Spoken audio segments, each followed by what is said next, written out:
नज़र जो एनडीए का गठबंधन है उसको लगातार मजबूत किया जा रहा है। ओम प्रकाश राजभर की एंट्री हो गई है। बताया जा रहा है कुछ और छोटे दलों को भी एंट्री की जाएगी, लेकिन इंडिया बनाम एनडीए की जो ये लड़ाई है इसको किस रूप में देख रहे हैं? देखिए, जो एनडीए है वो विकास का एक रूप है और इसी को लेते हुए प्रधानमंत्री जी आगे लेते जा रहे हैं और साथ साथ कहीं इंडिया का उन्होंने गठबंधन का अपना विपक्ष ने नाम रखा है तो ये उचित नहीं है, क्योंकि इंडिया का रूप जो है या स्वरूप में कहूँ वो भ्रष्टाचारी नहीं हो सकता। हम कहीं बंगाल से चलें, हम राजस्थान भी चले जाएं, हम पंजाब चले जाएं, दिल्ली चले जाएं, बिहार में आ जाएं, झारखंड आ जाएं, तो वो एक भ्रष्टाचारियों का एक समूह दिखता है और भारत जो है वो समूह भ्रष्टाचारियों का नहीं है। भारत एक राष्ट्रवादियों का है और राष्ट्रवाद की जो भाषा बोलता है वही इंडिया हो सकता है, नहीं जो भ्रष्टाचारी है। अखिलेश जी कह रहे हैं कि डर की वजह से तमाम छोटे छोटे दलों को बीजेपी अपने गठबंधन में शामिल कर रही है। अखिलेश जी कुछ भी कह लें, अखिलेश जी को पहले अपनी चिंता करनी चाहिए कि आपका घर इतना बिखर क्यों रहा है।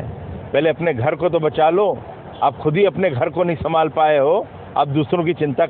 जो करने निकले हो उससे क्या फ़ायदा। आपका जो घर बिखर रहा है, और अखिलेश जी ये तो शुरुआत हो गई है, 24 आते आते आपका घर कितना और बिखर जाएगा उसका आपको अंदाज़ा ही नहीं, क्योंकि आप एसी रूम में ही बैठे रह जाते हो। में जिस तरह से हिंसा हुई है और 2 महिलाओं को निर्वस्त्र करके घुमाया गया, इसका वीडियो वायरल होने के बाद लगातार विभिन्न संगठन और विपक्षी दल केंद्र सरकार पर हमलावर हैं, मणिपुर सरकार को बर्खास्त करने की मांग कर रहे हैं। इसको लेकर क्या? देखिए, मैं इतना ही कहूँगा कि जो घटना हुई है मणिपुर में वो उचित नहीं है, उसकी निंदा जितनी भी करी जाए वो कम है और इसको लेते हुए हमारे प्रधानमंत्री जी भी ने पहले दिन ही इसकी घोर निंदा करी है और इससे कहा है देश पूरा शर्मसार हुआ है और साथ ही साथ इस पर उचित जो कार्रवाई भी होती है वो तुरंत की गई है। लेकिन मैं किसी भी महिला का किसी भी राज्य में हो इस प्रकार की घटना उसको राजनीतिक दृष्टि से नहीं देखता हूँ, लेकिन जो ये प्रश्न उठाते हैं कि मुख्यमंत्री को बर्खास्त किया जाए, उनको अपने गिरबान में भी झांकना चाहिए और विशेष रूप से राजस्थान में और विशेष रूप से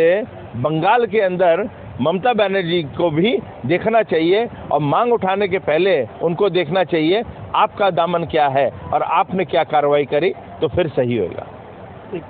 आज पूरे प्रदेश में बृहद पौधरोपण अभियान चलाया जा रहा है और पूरे प्रदेश में 35 करोड़ से ज़्यादा पौधे रोपित करने का लक्ष्य है। किस तरह से आपके विधानसभा क्षेत्र में ये कार्यक्रम किया गया है? डिप्टी सीएम भी थे, आपने भी पौधे रोपित किए हैं। देखिए, आज